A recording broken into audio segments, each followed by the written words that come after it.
it also controls the search for drugs. So the other interesting thing about cravings is I read a study where they gave the patients a drug that bound to the same receptors that alcohol will interact with.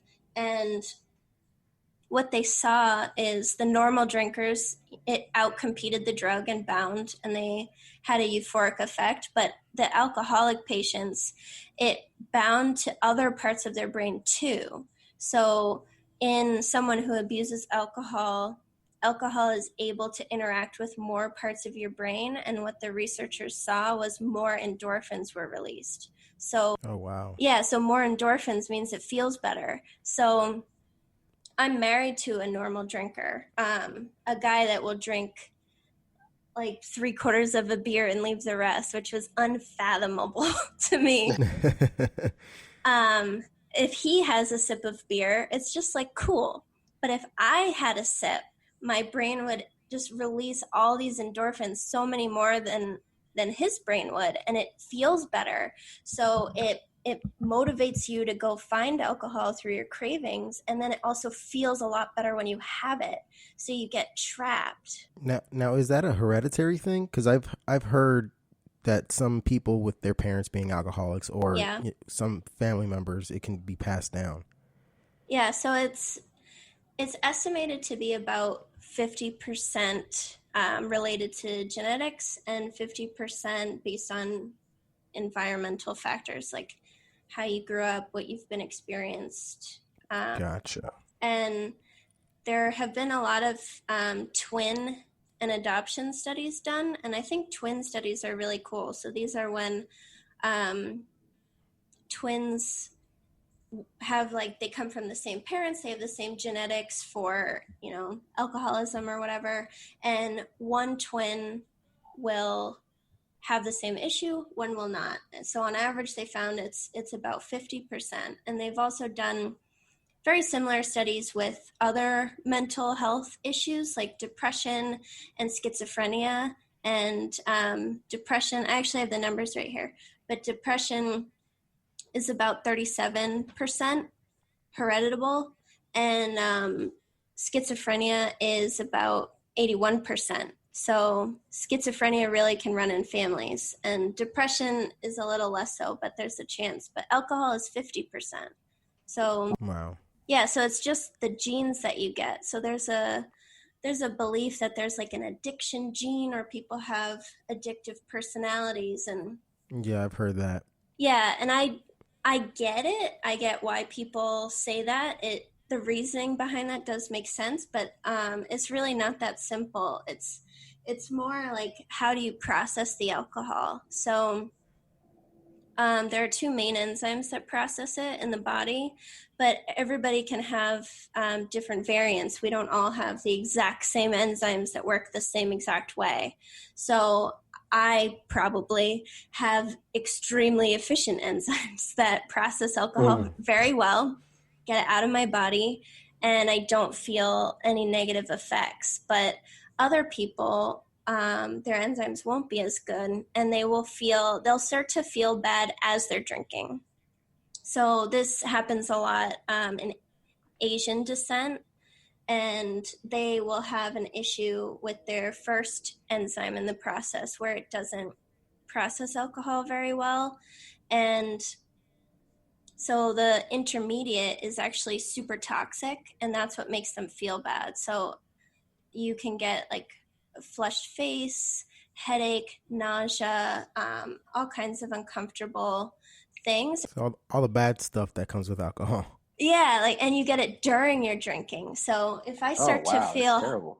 yeah, and that's why a lot of people that are of Asian descent just like don't drink, because they feel horrible while they drink. So why would they even want to? Gotcha.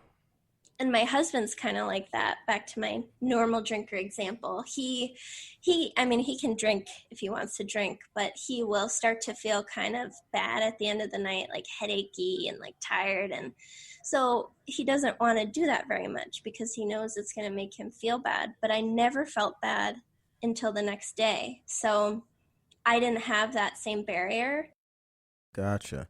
I was actually I used to be in the Marine Corps. Back I got out in 2014, and one of these guys that I went to school with in the Marine Corps, he had I don't remember exactly what he called it, but pretty much if he had one beer, he was completely wasted. So I don't know if it had to do with the enzyme thing, but I remember him telling me that he had like the smallest amount of alcohol would, I guess, affect him 10 times more than a regular thing. I don't know if you've ever heard about that or know anybody with that type of condition.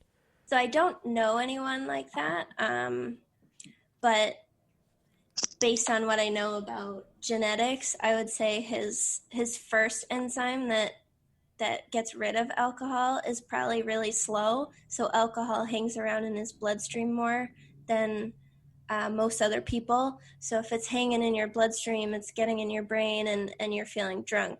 Where a normal drinker, you can process your alcohol faster. So he just probably processes it really, really slow.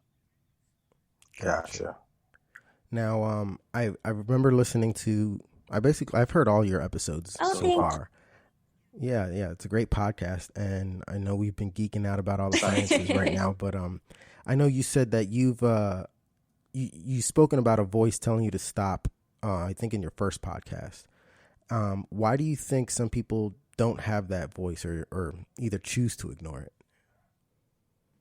Yeah, that's something that I have spent so many years thinking about. Like how can I get that protective voice in my head that tells me like this is enough. We should stop.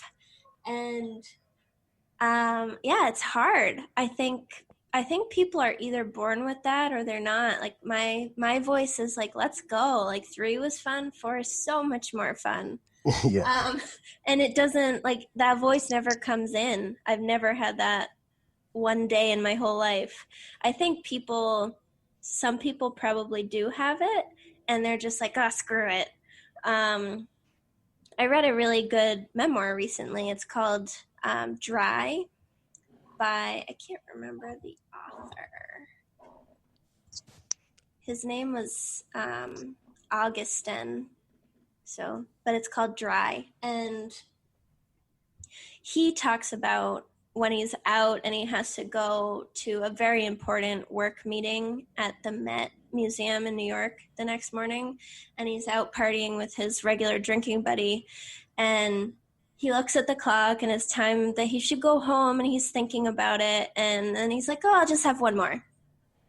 So he kind of says like, screw you, voice. And then, the next thing it's mm, 4 in the morning, and it was a bad night. But I think yeah, some people can tell that voice like, screw you, I don't want to listen to you. And I think some people just never have it. My mind didn't take care of me very well at all. yeah. What do you think happens, or is there an explanation for when we're younger? Hmm. And I mean, I know being in the Marine Corps, we used to drink and drink and drink and wake up the next day completely fine. But the older we got, the more we slowed down, and the more, is that have to do with just the way we metabolize the alcohol, or That's a really good question because everybody experiences that, right? Like the older you get, the harder it is to drink like you were in college. yeah, Yeah, I don't know the exact answer, but as we age, things start to degrade and just work less efficiently, and some of that is probably the enzymes that process it. So you're probably feeling more negatives. So you're getting more of that intermediate compound like hanging around and making you feel sick. And maybe it's not like immediate, but your hangover might be more powerful the next day. I think it's just like a slower processing overall. gotcha. Now, I have some family members still who drink to an excess, and even friends. What, in your opinion, how would you identify if somebody has a problem, and how do you approach someone you believe to have a problem to find help? Because I know it could be a really touchy subject for some people. Yeah, that is so hard because a lot of people that you probably want to approach have no interest in your help. um, Yeah. when someone's like deep in it and they think it's essential for their lives and they can't imagine how would we the most common ones that I hear are, I'll never have fun again, like how will I socialize without drinking? And it's like really deep beliefs that invade your entire life, so it's hard to listen to other people. I think as someone who struggles with it, can recognize it in other people pretty easily. I think I think something I recognize a lot is that anxiety that shows up when you're waiting for your next drink. Like if you're at the bar or in a restaurant or something, and you're done with your drink, and you can't get anybody's attention. And that, I don't know if you've ever witnessed it, but that anxiety that starts to show up, and someone will like, they won't be able to participate in the conversation, and they'll be just like looking around, like staring at the Yeah, they're expressing bartender. some type of frustration because Yeah. nobody's got. Yeah. Yeah. Yeah, like that anxiety, that's not a healthy anxiety to have. And I think it's the way that you can really recognize it is negative consequences. So um, most of mine were internal. So I have a good job. I got my master's degree while I was drinking every day. I'm married. I have a good marriage. I have a house, and I think if somebody, they'll probably tell you like about their massive hangover or about the shame that they feel, like it'll come out. People who are obsessed with alcohol talk about it a lot. And even to people like that never respond or don't want to talk about alcohol, they'll just mindlessly talk about it because it's constantly on their mind. I think that's really, like, alcohol obsession and anxiety are the ways that I would say you can recognize it in other people, because neither of those are healthy. And the way that I would help someone, um, I would just encourage them to get educated. I think telling someone that they have a drinking problem, or when you drink like this, it, I don't know, makes me feel this way, or it makes you look this way, I think that can put someone on the defense. So I think just encouraging people to get educated, which is what I am secretly trying to do with some Yeah. people that I know myself, and just send them information, like a podcast or a book that you like, it was your favorite book in the whole world, you should read this book. Or don't send them things like, did you know that alcohol raises your risk of cancer? Like, don't send them Yeah, they don't something hear like that. that. Yeah, just something that would make them curious. I think curiosity helped me. Like, do I have to feel this way for the rest of my life? Gotcha. So you wouldn't want to like stage an intervention where you kind of blindside somebody and have everybody around them. I mean, you always see those things on TV, but I Yeah. don't know if they actually ever work.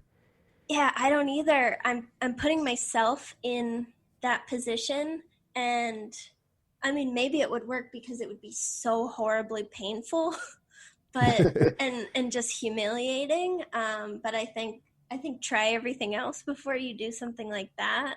But yeah, And Yeah. In your opinion, do you ever think someone that is just too far gone, where they're like a lot, not, I don't want to say a lost cause, like it's a terrible thing, but like you said, you can only help somebody as much as they want to help themselves. And if they just continuously refuse, like, do you ever give up, or how do you, especially if it's a loved one? yeah, I think some people, they will resist and they will make excuses for all eternity, and that's obviously really hard, and people have to make choices, like, do I want to keep this person in my life? Do I want to try to give them tough love? Like, I think if it is a loved one and they're damaging like you and your life,